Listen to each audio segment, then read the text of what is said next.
दोस्तों, आज की कहानी है प्रभु श्री रामचंद्र के लिए। गंगा मैया में जब केवट उनको पार उतार रहा था उस समय की है। गंगा मैया धीरे बहो, नाव में आज चराचर जगत के खिवैया बैठे हैं। केवट नाव संचालन का कौशल भूल रहा है। कौशलेंद्र राघव के सामने पतवार थामते हाथ कांप रहे। यह दृश्य देखकर लखनलाल को क्रोध आ रहा, पर भैया के सामने कुछ कह नहीं पा रहे।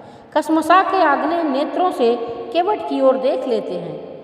सोचते हैं कि शायद यह पार उतराई की कोई और शर्त रखेगा। उधर केवट की गति उस विद्यार्थी जैसी हो गई है जैसे महागुरु के सामने अपनी कला का प्रदर्शन करना है।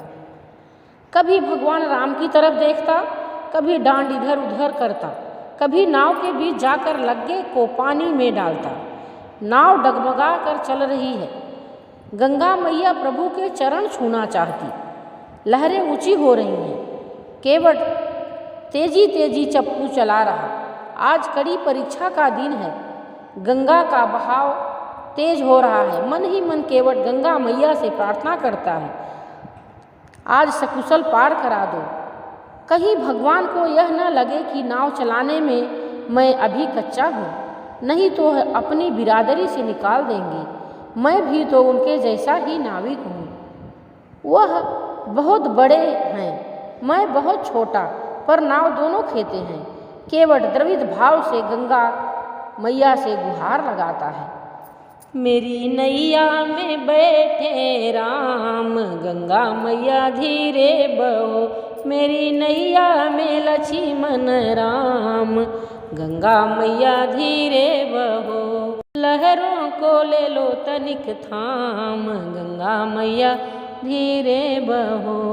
केवट के मन की गति देखकर प्रभु मुस्कुराते हैं।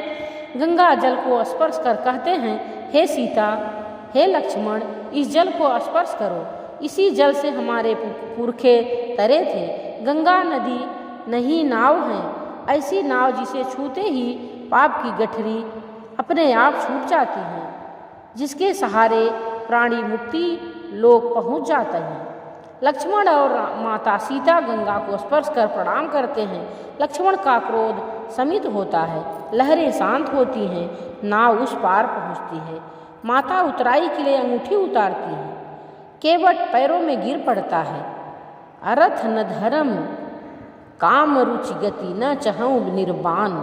जन्म जन्म रति राम पद, यह वरदान नयान। तीर्थराज प्रयाग अपने भाग्य पर पुलकित होते हैं। जो यहाँ आता है यही वरदान मांगता है। धर्म की धुरी भरतलाल भी यही दान यहाँ से मांगते हैं। मैं भी त्रिभुवन तारिणी से यही दान मांगता हूँ। जय श्री राम, सियापति रामचंद्र की जय।